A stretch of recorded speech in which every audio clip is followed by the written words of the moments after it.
Ibu semuanya, kenalkan nama saya Gusto. Nama panjangnya Agus Sutopo, cuma biasa dipanggil Gusto. Karena kalau saya kenalan siapa namanya Agus Sutopo, dia pasti menyebut Agus. Tapi nama kecil saya Sutopo biasa dipanggil Topo. Jadi jauh dia panggil Top. Kalau di sana Gus daripada Gus Top, gabung aja jadi Gusto. Saya orang Timur Tengah. Melayu Jawa Timur, besar di Jawa Tengah.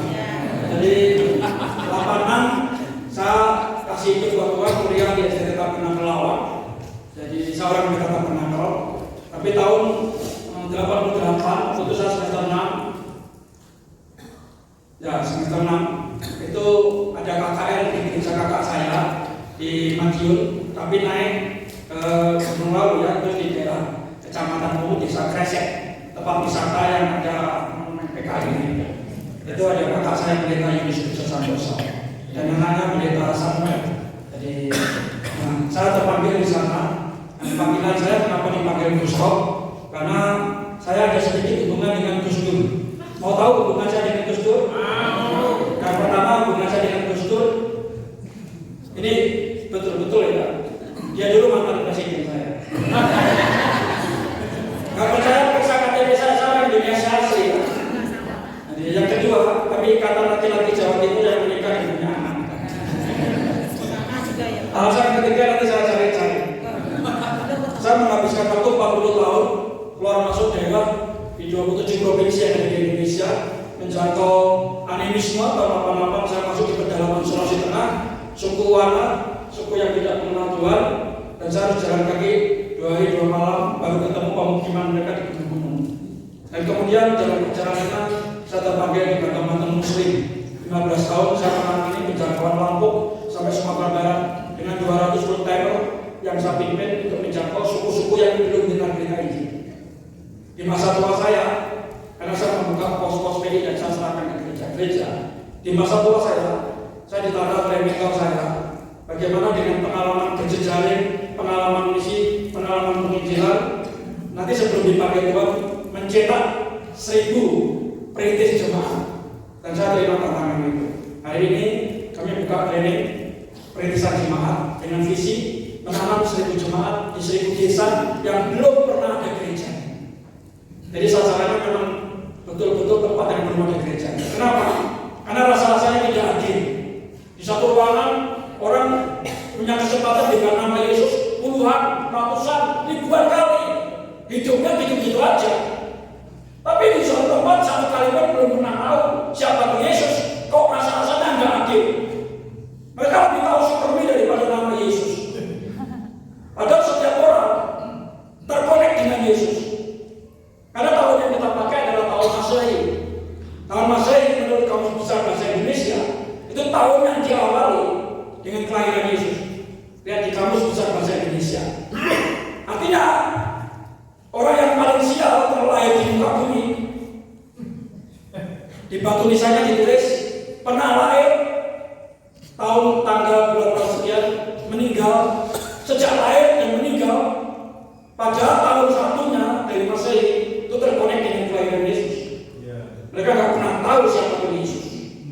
Yang lebih parah lagi, orang-orang yang mengaku muridnya Kristus, yang memiliki kebenaran hakiki satu-satunya, karena diklaim di Kisah Rasul pasal 12 dan keselamatan tidak ada di dalam siapapun juga, sebab di bawah kolong langit tidak ada nama yang bisa menyelamatkan manusia kecuali nama Yesus Kristus. Oh enggak, amin. Artinya tidak ada nama lain. Nah kita punya itu. Maka kami keliling ke SDT sekolah kita ketemu ketua sinode, kasih saya orang muda untuk saya perlengkapi, untuk saya dampingi, untuk saya dukung, membuka pos-pos PI baru, minimal ada 12 orang dibaptis, kemudian silakan jadi pos, bergabunglah dengan gerejanya masing-masing. Itu aja sulitnya memang. Karena menurut Yesus, lulusan sekolah kita, lulusan sekolah teologi 98% maunya melayani orang yang sudah Kristen, dan hanya 2% yang mau melayani orang-orang yang belum melayani. Tapi kabar gembiranya buat saya untuk penghiburan kan. Ini kan ladangnya menguning. ladangnya luas, tapi pekerjaannya sedikit. Ya saya cari yang sedikit lagi. Keliling kemana-mana, dan beruntung lah kita bisa masih bisa mendapatkan itu. Karena sekolah-sekolah teologi sekarang hampir tutup. Saya keliling ke sekolah-sekolah teologi, saya tanya berapa mahasiswanya 20, berapa mahasiswanya 15, berapa mahasiswa coba. Kalau itu diakreditasi pasti ditutup. Karena sekali penerimaan itu minimal 30.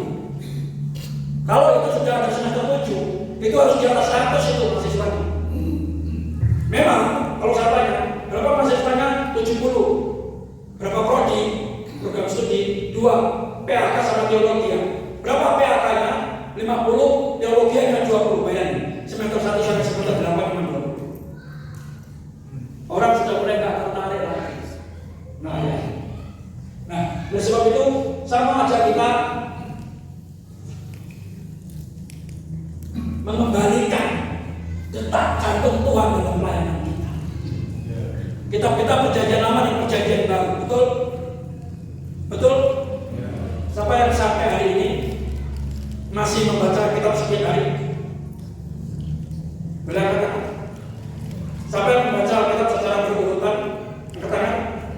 Siapa yang sudah menyelesaikan pembacaan kitab minimal 1 kali? Saya bilang ke anak-anak saya, hukumnya wajib ditawarkan.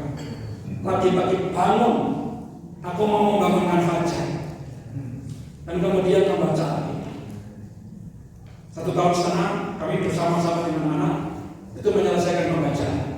Jadi anak saya yang paling kecil kelahiran 2008, ya hitung saja sejak 5 tahun dan bisa baca.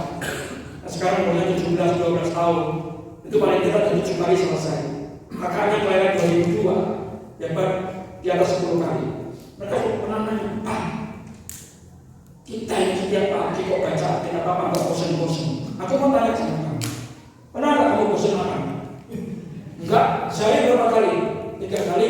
Itu makan yang kamu makan, kemudian buang lagi untuk kamu hidup, mau mati jadi tanah.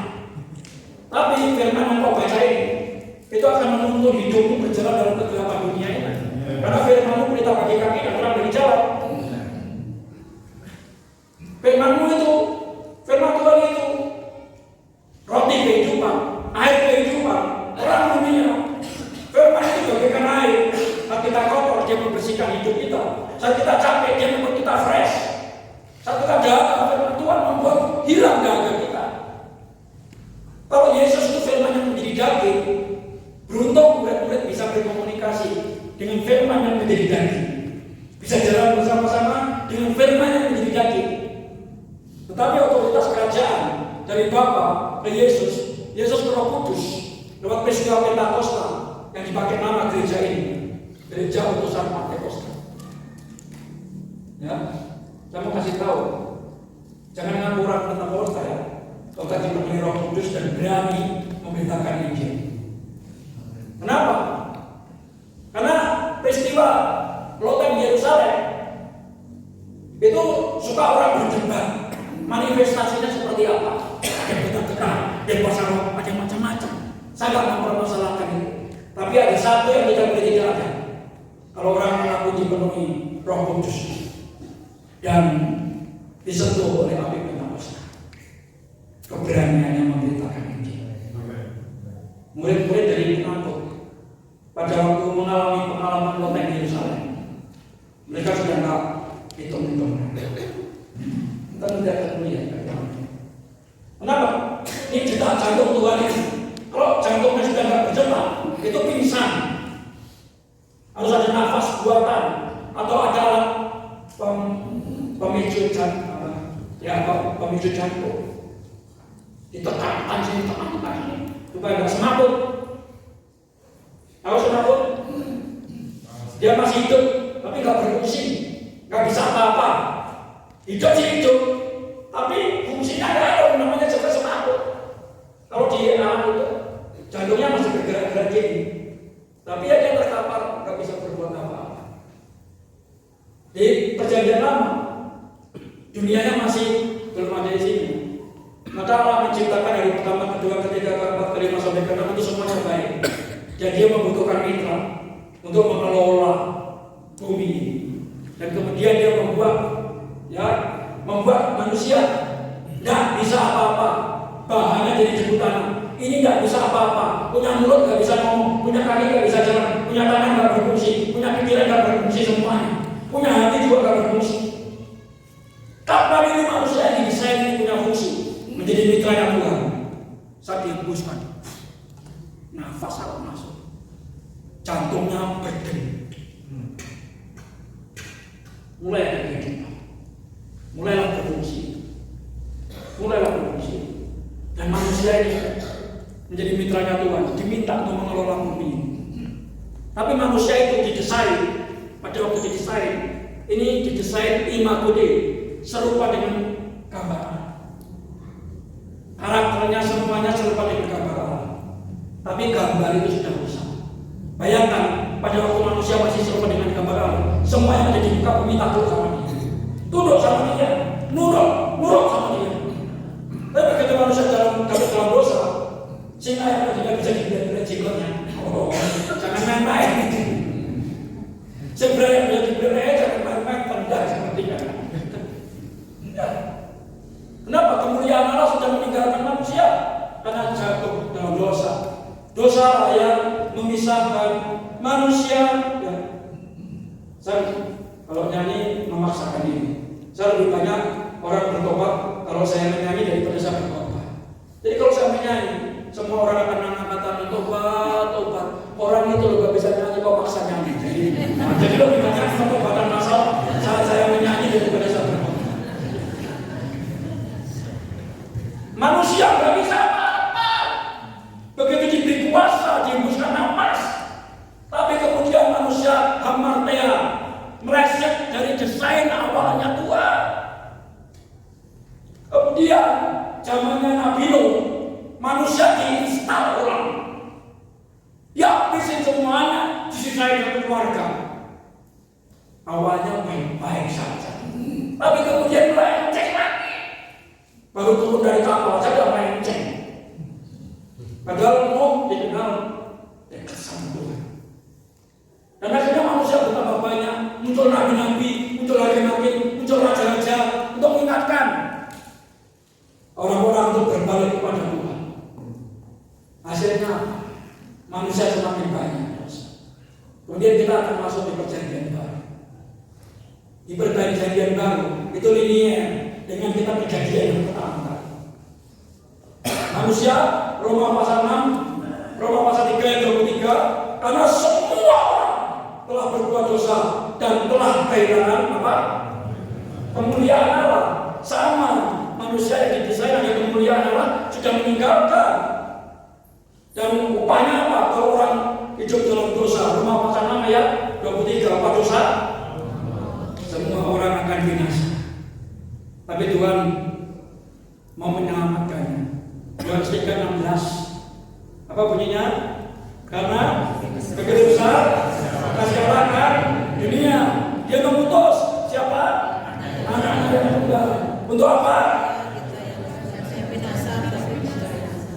Ya, yang percaya tidak binasa. Yang tidak percaya binasa. Itu pilihan buat mereka. Tugas kita memberitahu, bukan memaksa. Maka kami mendesain PI minta izin. PI minta izin. Saya juga sedang mendesain PI urip mampir ngombe, falsafah orang Jawa. Indonya biro lawase, Indonya mampir ngombe. Saya desain itu karena di Alkitab itu penuh dengan metafora dan analogi. Yesus berkata, aku roti, aku terang dunia, aku air, aku pintu, aku gembala. Ya, menggunakan metafora. Orang Jawa senang dengan metafora. Pacul, sifat lapat, ojo nanti ucul. Nomor siji doran, ojo main marang pangeran. Nomor loro tanding, ojo nandingi pangeran. Pacul, sifat lapat, ojo. Saya senang dengan itu untuk menjangkau orang-orang Jawa. Jadi kami mempelajari semua metode pendidikan. Saya ajarkan kepada mereka-mereka yang sedang kami rekrut, kami latih dan kami dampingi untuk berani masuk ke tempat-tempat di mana Injil belum diberitakan. Nah, ini kenapa? Nanti kita akan membahas Injil ini juga temanya ya. Jadi kita akan ke sana. Tapi ini berhubungan dengan itu semua. tujuannya adalah membangkitkan tetap gantung Tuhan dengan banyak. Kalau dibangkitkan ini kenapa? Naik itu artinya masih ada kehidupan, jadi menyalakan kembali. Sebenarnya apinya itu masih ada, tapi mulai redup tertutup dengan rutinitas, abu rutinitas, dan hampir padam. Itu harus dinyalakan kembali. Nah, pertanyaan saya, gereja mau dijadikan kapal pesiar atau kapal penyelamat? Tahu bedanya kapal pesiar dan kapal penyelamat? Ini saya kasih tunjuk. Ini kapal termewah terbesar di dunia. Ya, kapal terbaru di kelas Oasis Royal Caribbean diklaim menjadi yang terbesar di dunia. Panjangnya 362 meter dan lebarnya 64 meter. Ya. Beratnya 236,857 gross ton, mengalahkan kapal saudaranya Symphony of the Seas yang mencapai lebih dari 8.000 ton. Ini ada 18 dek, mampu menampung hampir 7.000 tamu. Ini kapal pesiar. Gereja mau jadi ini, tadi pertanyaannya, mau jadi kapal pesiar atau mau jadi kapal penyelamat? Kalau kita gereja jadi kapal pesiar, untuk masuk ke situ banyak. Tapi bayar untuk dinikmati juga. Aku kan sudah bayar, aku berhak untuk menikmati fasilitas-fasilitas yang ada di dalamnya. Ya ini namanya hitung-hitungan. Dan ini hanya fokusnya pada diri sendiri. Golek duit saya masuk itu belum, kapalnya keliling dunia, di dalamnya ada mall, ada apa sudah, seluruh keindahan dunia ada di dalam situ. Ya. Mau rekreasi semuanya ada di situ. Gereja mau didesain seperti ini. Orang hanya fokus ke dirinya, mengeluarkan duit untuk dirinya sendiri, mengeluarkan duit untuk Natal, dinikmati juga untuk sendiri. Atau gereja mau jadi seperti kapal penyelamat. Gereja mau jadi kapal penyelamat. Kalau kapal penyelamat, syarat untuk masuk ke situ diseleksi loh. Karena mereka akan dilatih. Fokusnya bukan untuk diri sendiri. Namanya kapal penyelamat. Fokusnya itu orang lain. Fokus ke diri sendiri melatih supaya terampil. Untuk apa? Hidupnya berfungsi, hidupnya bermakna, hidupnya berguna untuk menolong orang lain yang mau binasa. Ada orang tenggelam, sudah terlatih menyelam, selamatkan mereka. Ada kapal kebakaran, sudah terlatih menolong, bagaimana proses itu. Jadi kalau orang masuk ke sini, di training ini, dilatih, beda dengan yang di sini. Oh tidak perlu, kalau yang tidak perlu. Yang penting punya duit saja. Di sini goalnya cuma satu, happy saya senang jadi anak Tuhan, siang jadi kenangan, malam jadi impian, cintaku semakin rendah. Di sini itu gina di sini datang duduk diam dengan khotbah, mulai kita berpulang dan nyanyi happy saya senang jadi anak Tuhan, siang jadi kenangan, malam jadi impian, cintaku semakin rendah. Tapi kalau di sini tidak bisa. Karena ini orientasinya lain. Orientasinya ini menolong orang lain. Disinilah hidup kita akan bermakna. Hidup kita akan berarti. Talenta kita terasa dipakai untuk orang lain.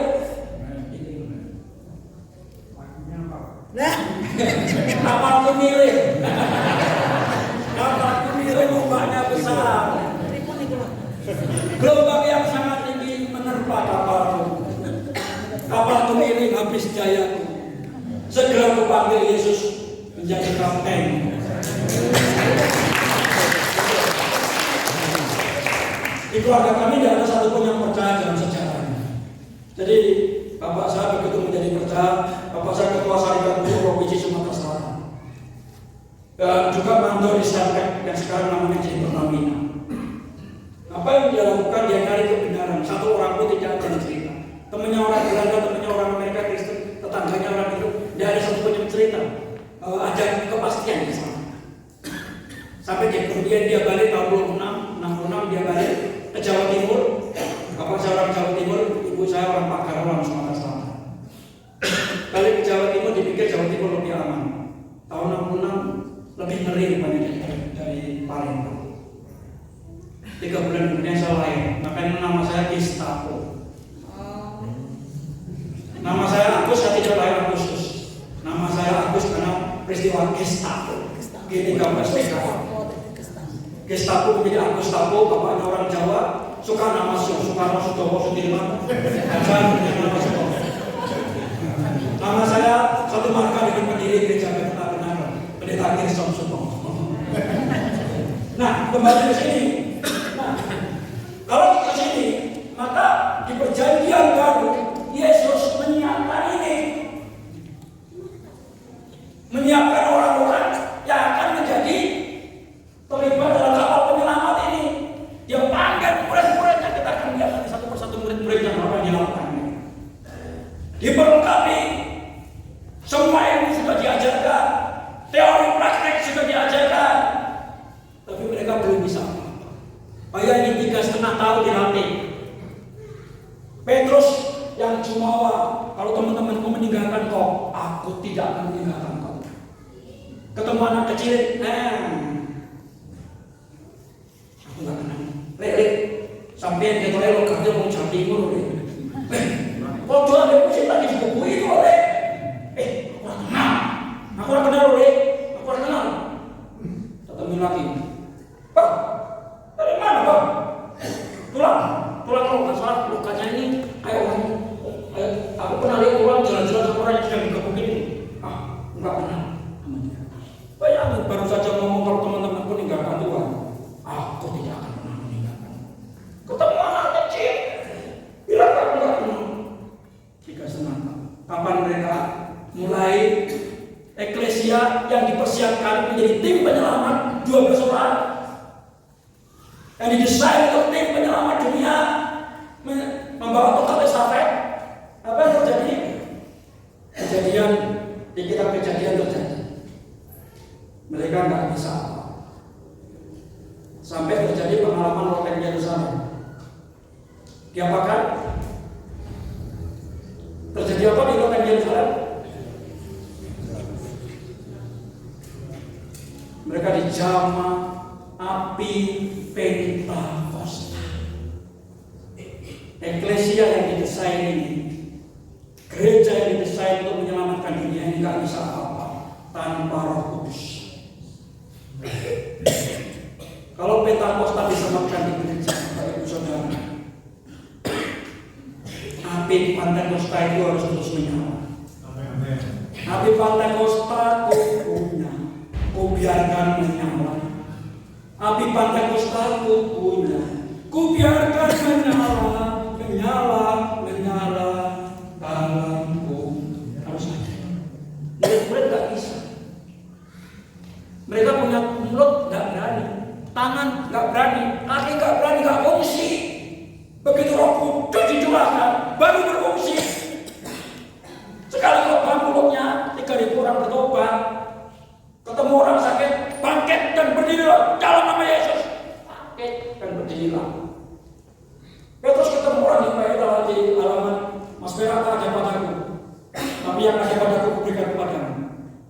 Memori sekolah minggu saya semua lagu-lagu tokohan kita, saya memori saya ingat saya 3 tahun sudah sekolah minggu karena keluarga kami baru percaya. Mas Perak punya, tapi yang ada kuberi dalam nama Yesus Kristus pakai dan berjalanlah. Ku berjalan dan melompat, ku berjalan dan melompat. Kami senang dengan vokal drama. Jadi kalau belajar sekolah minggu, mereka harus berperan aktif di depan. Mereka ingat cerita itu dan pengertian yang diberikan. Sesuai KKN sekolah minggu ini. Ingat bahwa ini yang terjadi. Gereja didesain untuk ini. Makanya sebelum naik ke surga dia mempersiapkan orang-orang muda. Gereja ada. Itu karena apa? Karena misinya Allah. Dan kemudian kalau gitu gereja keberadaannya untuk apa? untuk bermisi. Ya, gereja ada untuk misi dan gereja ada untuk bermisi. Ini otoritasnya. Dari Bapa mengutus Yesus. Yesus mengutus Roh Kudus. Aku akan memberikan neomos. Aku akan memberikan dunamos, kuasa. Kalau neomos, kalau Roh Kudus turun ke atas kamu. Nah, jadi kalau Yesus itu firman yang menjadi daging, firman yang tertulis diambil oleh Roh Kudus, maka inilah pegangan kita. Inilah teman perjalanan kita mengirim melayani Tuhan. Kalau kita sudah meragukan ini, sudah selesai. Karena ini fondasi iman kita. Yesus firman yang menjadi daging. Kalau kita berjalan dengan Yesus seperti murid-murid, aman. Yesus sudah naik ke surga. Tapi kalau kita berjalan menjadi pelaku firman, maka firman adalah Injil. Injil adalah kekuatan Allah. Maka kekuatan Allah menyertai kita. Di usia 22 tahun, tahun 88, saya ditantang pimpinan saya. Berani kamu melayani ke Sulawesi? Berani. Oh berani? Ada yang kenal? Tidak. Kamu berani keluar blok? Tidak. Ini pertama kali. Oh kamu berani ke Sulawesi? Gak ada satu orang yang kami kenal. Mau jalan diberikan tiket. Saya berangkat ke sana. Karena saya tahu Tuhan yang mengutus, Tuhan yang mengurus. Tuhan sudah ada di sana. Betul. Sampai ke sana, saya nggak tahu harus tidur di mana, uang saya habis. Roh Kudus, saya harus tidur di mana. Kemudian ada panti asuhan kecil di sebuah desa dekat kota Poso. Saya nginap di situ. Ternyata pengurusnya kepala bank BNI. Besoknya dia datang, Pak, jangan tidur di sini, tidur di rumah saya. Satu hari saya diundang untuk apa? Khotbah di gereja di desa kecil, 17 orang dari kayu, lantainya tanah. Saya datang ke sana untuk memberitakan firman. Sementara saya maju, di belakang itu orang nangis. Ini enggak kurang khotbah. Gak bisa terus khotbah. Selesai saya datangi bapak sama ibu dengan 3 orang anak. Usia saya baru 22 tahun. Itu tahun 88. Saya lahir 66. Jadi 22 tahun. Saya bilang, Pak, aku tadi maju ke depan. Aku lihat bapak mulai nangis. Aku begitu khotbah, semakin saya keras, suara bapak juga bapak kencangan. Nangis saya semakin kencang. Saya tanya, kenapa? Dia bilang, pendeta, seminggu yang lalu Tuhan kasih penglihatan. Nanti seminggu lagi akan ada hambaku dari Jawa. Rambutnya, wajahnya, bajunya, semuanya nampak di depan mata saya sekarang. Seminggu yang lalu Tuhan kasih penglihatan. Seminggu lagi hambaku ada. Pertanyaan saya, kenapa? Kan sudah ketemu. Kenapa harus nangis? Yang dipengaruhi. Masalahnya kan cerita saya belum selesai. Seminggu lagi hambaku akan datang menyampaikan pesan Tuhan begini. Sesudah selesai dia turun dari mimbar. Apa yang ada padamu kasihkan ke hambaku itu. Nah itu yang membuat saya nangis. Nangisnya kenapa?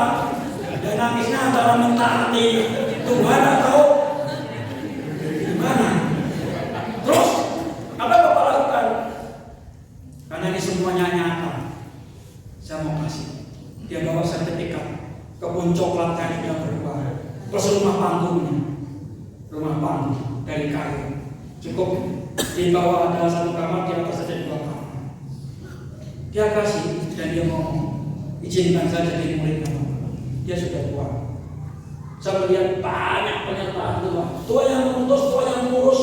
Satu-satunya yang saya percaya di muka bumi hanya Alkitab. Karena apa? Langit dan bumi itu akan lenyap. Langit dan bumi akan lenyap. Tetapi firman-Nya tinggal tetap karena dalam kekekalan. Ini berasal dari kekekalan. Semua isi dunia akan lenyap, tapi firman-Nya tinggal tetap karena dia kekal. Siapa lagi yang memiliki kekekalan? Pelaku firman. Pelaku itu apa? Mempercayai berita dari firman ini. Injil itu kekuatannya Allah. Kalau kita menjadi pelaku, maka kekuatan Allah menyatu dalam kita. Kita akan semua terbuka. Kita sedang menjadi Injil yang kelima. Saya mau kasih tahu. Setelah Yesus dengan murid-muridnya Maka kisah yang dilakukan oleh murid-muridnya untuk program penyelamatan dunia itu ditulis kisah para rasul. Dan kisah para rasul itu selesai di kisah rasul 28 ayat 30 dan 31. Diceritakan apa? Semua kita itu ada pendahuluan dan penutupnya. Kisah para rasul ada penutupnya. Belum ditutup, belum selesai. Kisah para rasul itu belum selesai. Nah itu ditutup dengan apa? Kisah rasul 28 ayat 30 sampai 31. Di sana ditulis Paulus menginjili Roma. Dari desa Bethlehem tembus ke pusat pemerintahan di Roma. Sesudah itu, ya sudah ditutup gitu aja. Apakah sudah selesai? Belum. Bapak namanya apa? Pak Yudi.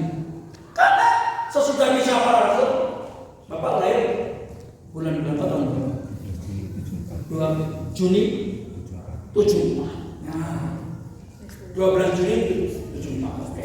Jadi karena itu kan kisah rasul pasal 28 ayat 30 sampai 31. Karena kenapa belum selesai? Karena masih ada kisahnya Pak Yudi. Kisah rasul pasal berarti 74 ayatnya tanggal dan bulan lahir. Itu kisahnya Pak Yudi.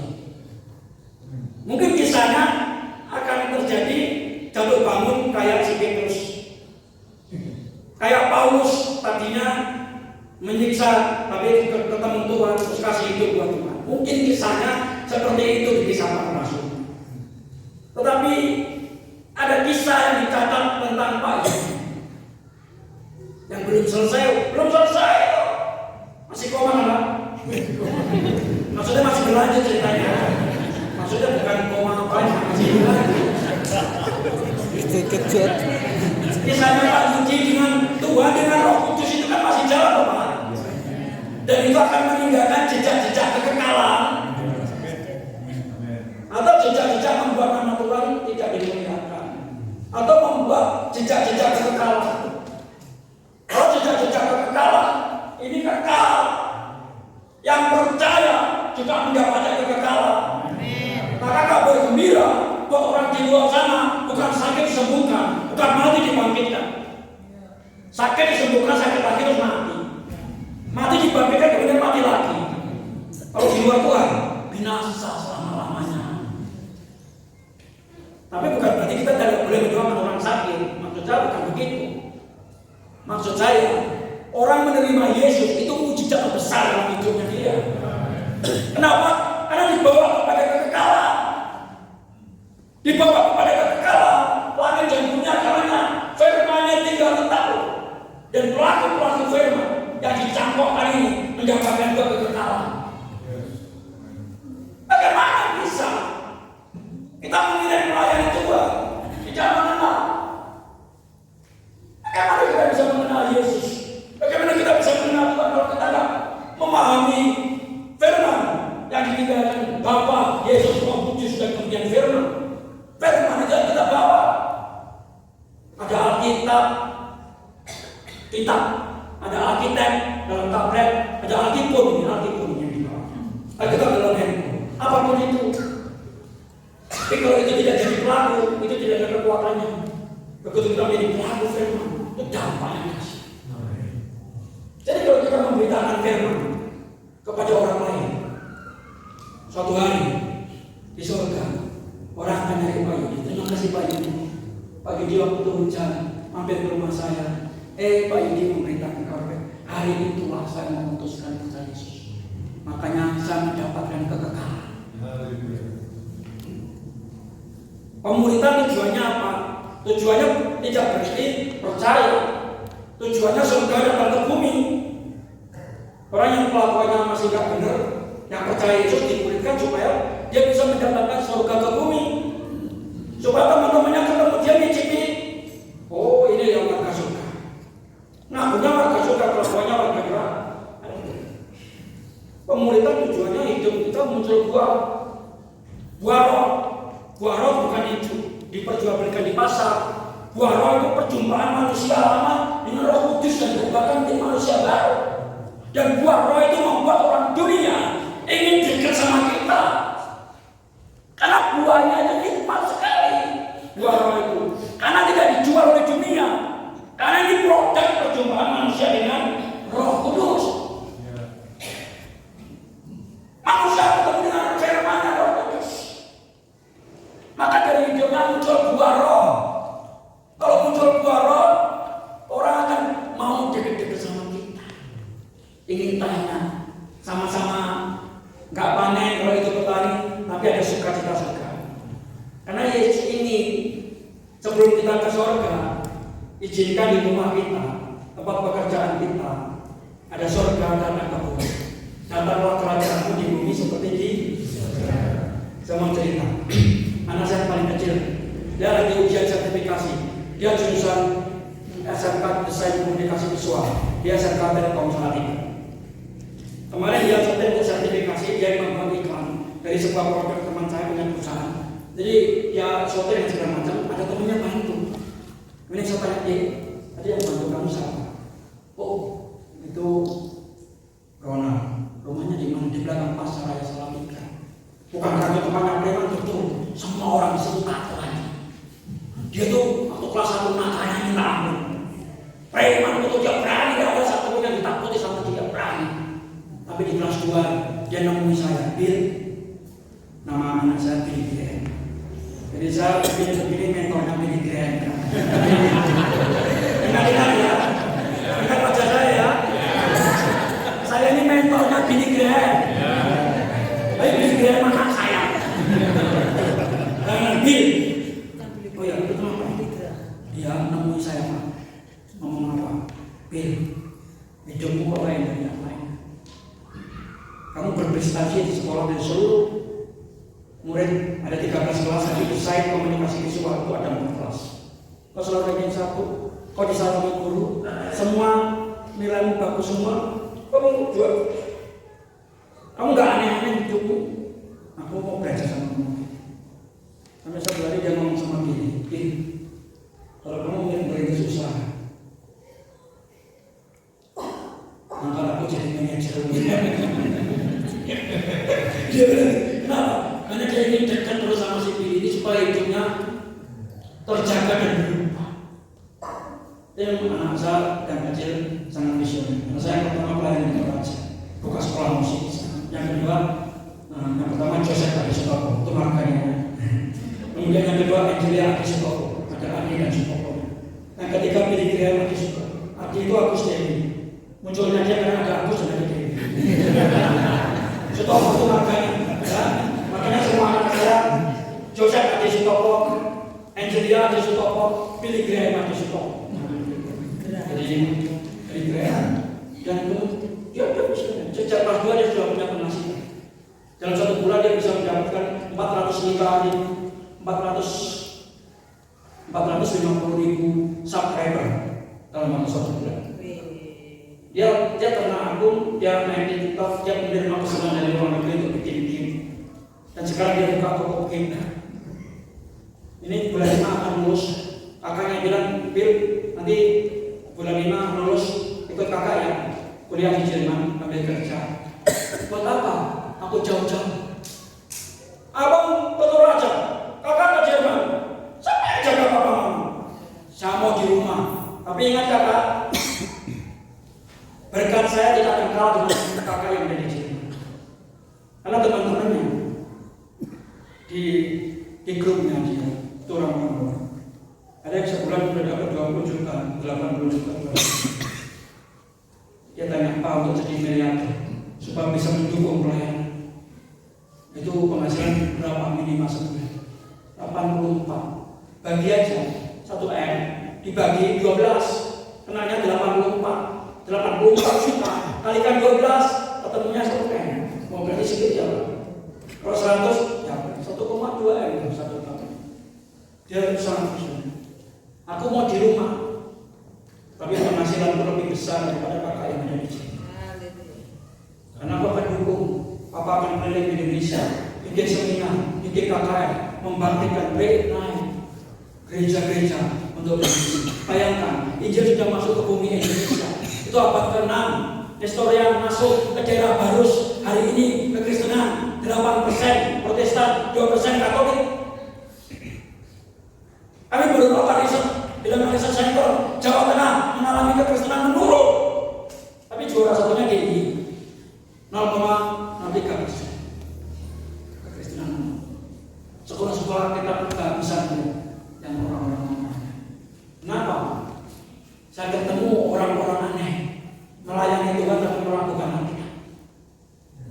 Mengaku muridnya Yesus tapi melakukan hati. Bukan kami murid berjalan dengan Yesus, tapi kalau kita menjadi pelaku firman, itulah muridnya Yesus. Yesus firman jadi daging, ini firman yang tertulis. Semua ada di sini. Kita sakit, firman Tuhan menjelaskan dia adalah Yehova Rafa, Allah yang menyembuhkan. Kita membutuhkan sesuatu, bukankah kita menjelaskan dia adalah Yehova Jireh, Allah yang mengajarkan? Bukankah saat kita menghadapi tekanan peperangan rohani, dia adalah Yehova Sebaot, panglima perang yang melatih kita berperang untuk kita jadi pemenang? Bukankah dia Yehova Nisi, panji kemenangan? Dari mana kita bisa tahu ini? Kalau kita mengenali kekuatan mengalir dari sini. Dan mulai hari ini putuskan, kalau mau hidupmu berarti, jangan lepaskan hidupmu dari firman. Baca. Pada kita terlibat pelayanan, belum pernah membaca Alkitab sampai selesai. Ini belum dikenali kitab suci yang menjadi fondasi iman orang-orang percaya. Ini fungsi kapal penyelamat, tak perlu saya jelaskan. Gereja bukan organisasi yang memiliki departemen misi. Kenapa? Karena gereja adalah hasil dari misi. Jadi instrumen untuk misi tersebut. Dan satu-satunya yang dipercaya itu eklesia. Makanya di Matius 16, aku akan membangun eklesia. Kunci dikasih. Baca Matius 16:18. Kunci dikasih kepada gereja, otoritas dikasih kepada gereja. Maka mentor saya namanya Pak Bambang Budianto, hampir sama satu marga di depan. Kalau marga itu kan di belakang, marga di depan dengan Pak Bambang. Bukan namanya sama-sama di depan. Itu marga di depan. Namanya Bambang Budianto ya. Yang mentor saya yang menulis buku namanya No Plan B. Tuhan nggak punya rencana yang lain kecuali mau pakai gerejanya, kecuali mau pakai orang-orang percaya. Untuk apa? Menjadi kepanjangan tangan Tuhan menyelamatkan diri. Dan dia akan berikan kuasa yang menyertai sampai sudah. Gereja orang percaya bukan departemen misi. Karena tanpa misi, tanpa hidup nadinya Tuhan, contohnya gereja akan kehilangan alasan. Kenapa dia harus ada di bumi? Karena dia desain untuk jadi kapal penyelam. Coba colek ini kan. Oh, desain untuk menjadi penyelam. Jangan terus ya.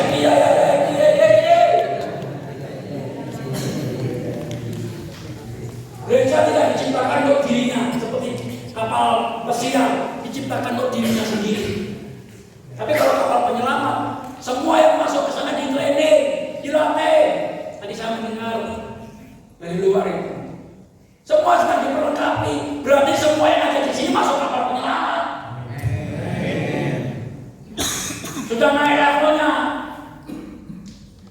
Nanti yang dipimpin yang di dalam ini dibawa juga masuk ke kapal penyelamat. Tadinya mereka masih kapal pesiar. Kemudian paradigmanya berubah menjadi kapal penyelamat. Amin. Tangkap dulu rencana kita. Gereja aja. Jadi gereja tidak dipanggil untuk menjadi waduk. Waduk apa? Penampung berkat.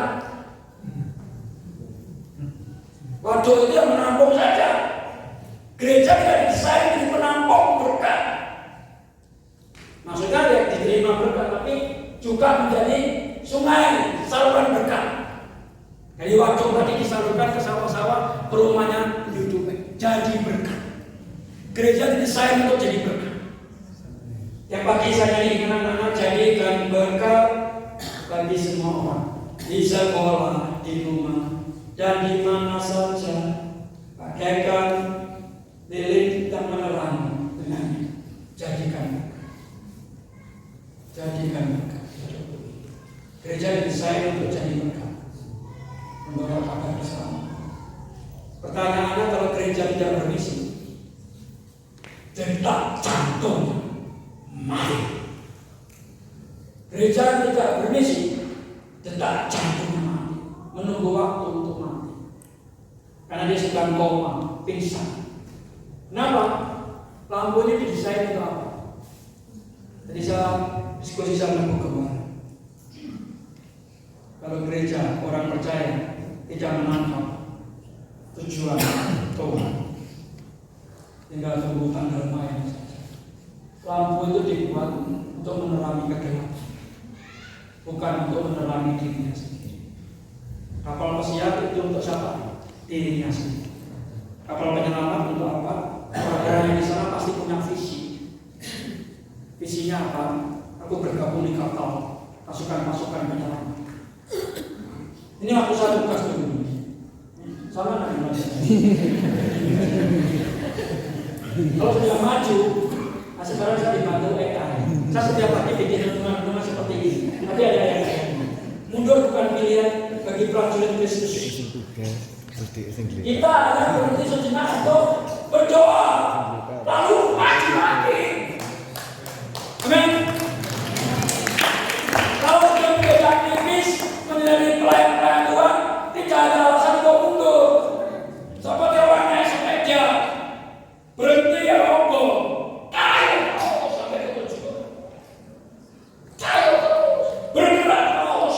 Saya mau kasih tahu ya, iman Kristen hanya bertumbuh di ruang aktif. Iman Kristen tidak bertumbuh di ruang pasif. Iman Kristen bertumbuh di ruang aktif. Engkau aktif. Hari Minggu kalau di gereja kami di Modok Tulungagung itu kan ada absen, absen. Akan ketahuan siapa yang datang. Maka dia ada volunteer yang memberitahu dia tidak datang karena apa? Harus didatangi rumahnya. Kalau sakit itu akan. Kalau ada masalah, kalau bepergian juga tahu. Jadi tadinya mereka protes penggantinya pendeta saya yang sudah tua. Kok anaknya nggak kenal aku? Ya nggak kenal. Gereja dari kecil jadi ribuan. Bagaimana caranya? Nanti kalau nggak dikunjungi, katanya pendetanya nggak peduli. Makanya pendeta kenapa? Dia membutuhkan Allah, absen dan nggak datang dikunjungi, ditolong. Nah, kalau ada orang-orang yang terlibat aktif, mau ambil bagian mengunjungi yang saya tadi, dia ketemu Bu, kenapa tadi nggak datang? Sakit ayo berdoa, besok datang ya Bu, besok datang. Ya kesibukan kan selalu ada Bu, tapi kita kan butuh Tuhan untuk itu. Ya tapi saya kecewa sama itu Bu, saya mau kasih tahu ya. Kalau lampu di rumah ibu ini mati, seminggu sekali mati, terus ibu ngomong begini, ini PR-nya apa-apaan ya? Ya, aku memutuskan hubungan dengan PR. Bukan saya ibu pakai minyak tanah, pakai rumah, atau pakai ikan dengan nyalanya.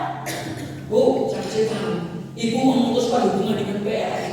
PLN nggak rugi karena ada banyak perumahan bangun, jangan untuk pasang saluran PLN. Dewa ibu marah-marah sama PLN, yang rugi siapa? Ya ibu, karena tidak cocok ini marahin sama Tuhan, enggak Tuhan, yang rugi siapa? Ya ibu. Kalau orang memutuskan kabel PLN, yang rugi siapa? Kita mau hidup zaman gaya luar, pakai lampu teplok, dipompa gini, pakai lampu apa itu namanya? Yang lampu komplek, bangun hitam semua. Yang rugi siapa? Kalau ada volunteer yang terlibat pelayanan, kunjungi itu, ngajak orang yang nggak setia jadi setia. Ini salah satu contoh. Iman Kristen bertumbuh di ruang aktif. Ya begitu cara ngajak ini. Itu secara otomatis dia ngajak orang aktif. Kan orang yang ingin mempercayai di dunia, terpercaya buka sendiri ya. Jangan sampai orang itu bilang, kau ngajak aktif, kau nggak pernah gereja juga. Maka yang akan jadi setia juga. Amin. Ya karena dia gak kepengen orang Jawa gileh nih ya, tahu gileh ya? Karena sudah kelamaan saya di Jawa Tengah. Kadang-kadang ada istilah-istilah Jawa Timur dan di Jawa Tengah agak berbeda. Jadi gileh itu. Gileh kita kan dibalik, dibalik. Begitu kita latih nolong orang itu.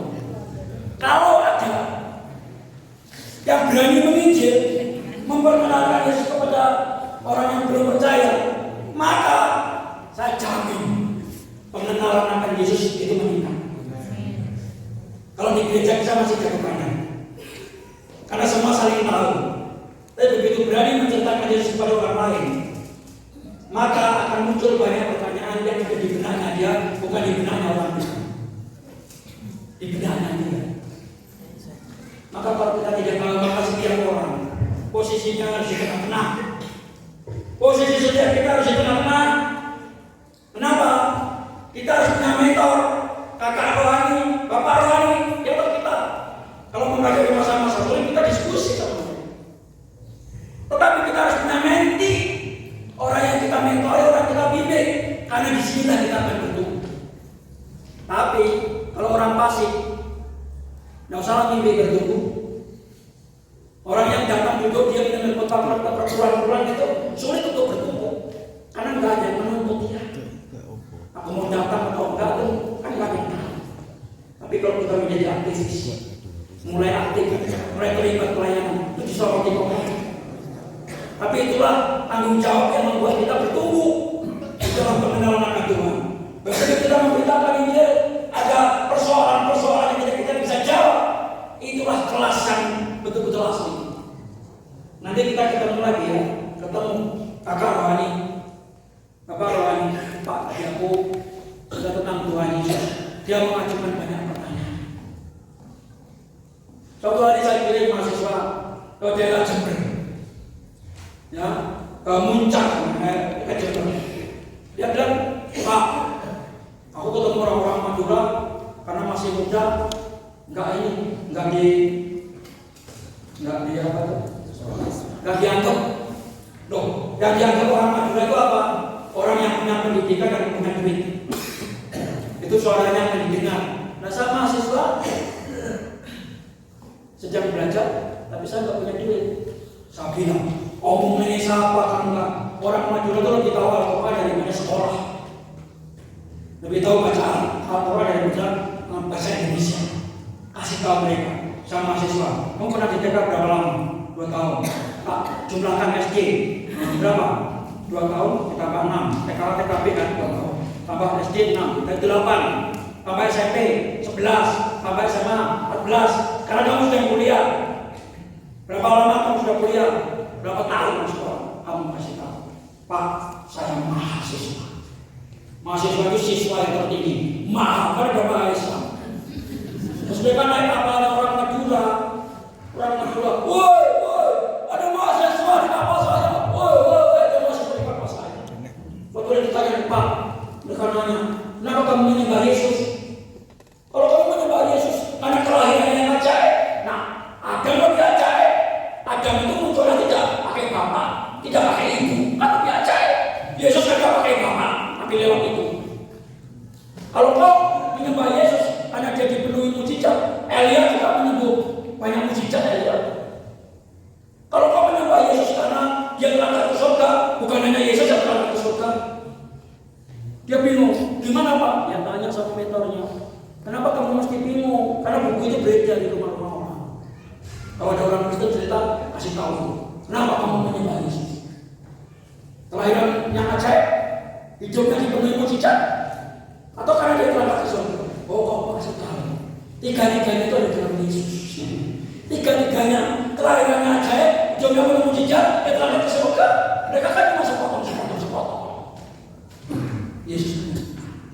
Maka posisi kita harus di tengah-tengah.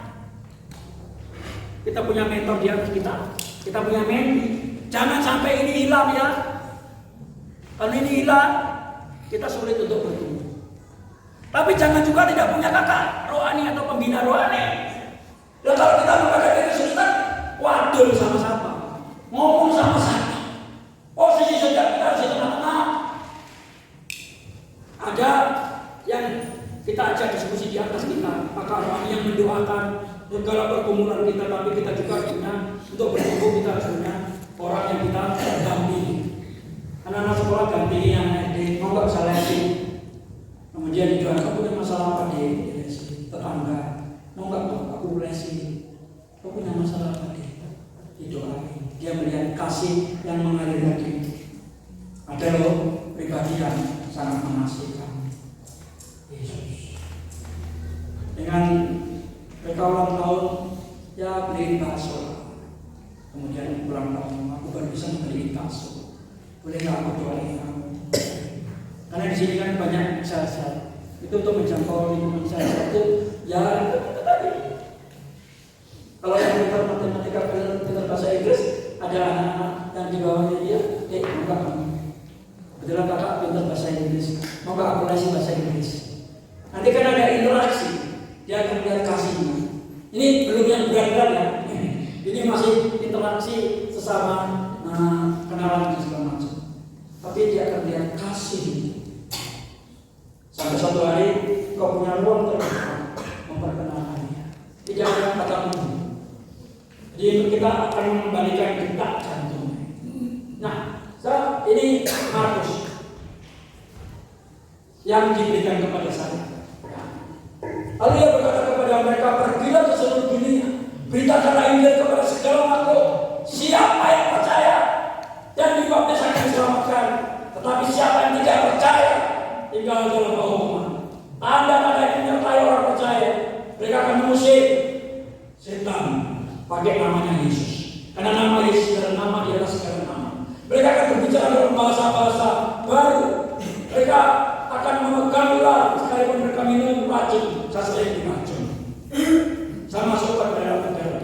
Mereka tidak akan menjaga celaka. Mereka akan meletakkan tangannya atas orang sakit dan orang itu sembuh. Saya pegang ayat. Barang siapa takut kehilangan nyawa akan kehilangan nyawa. Barang siapa tak takut, itu versi saya. Nyawanya double porsi. Sampai waktu saya mati ketemu Tuhan Yesus kota. Tapi yang tidak takut kehilangan nyawa, nyawanya malah gak hilang. Nyawanya malah gak hilang. Sesudah Tuhan Yesus berbicara demikian kepada mereka, berangkat melalui ke surga. Lalu duduk sebelah kanan Allah. Mereka pun pergilah memberitakan Injil ke segala penjuru. Kisahnya mereka dituliskan di kisah para rasul. Ini eksegesa daripada Markus ini. Yang pertama, penuaian jiwa itu bukan sekedar aktivitas gereja, tetapi apa? Sebuah amanat ilahi yang harus didukung oleh kuasa supranatural. Kita nggak bisa melakukan tugas yang dari Tuhan tanpa Roh Kudus. Murid-murid lo dari training 3,5 tahun juga nggak bisa tanpa Roh Kudus. Peganglah tangan Roh Kudus setiap hari. Bukan gampang janji. Jadi perintah di Markus 16, 15 sampai 20 itu nggak bisa dikerjakan menjadi program, tapi menjadi nadi, menjadi jantung kita. Dan itu harus melibatkan kekuatan supranatural, yaitu Roh Kudus. Ketaatan pada perintah pergi itu yang pertama. Itu kita harus siap sedia. Kata beritakanlah Injil kepada segala makhluk itu berbicara tentang apa? Apapun.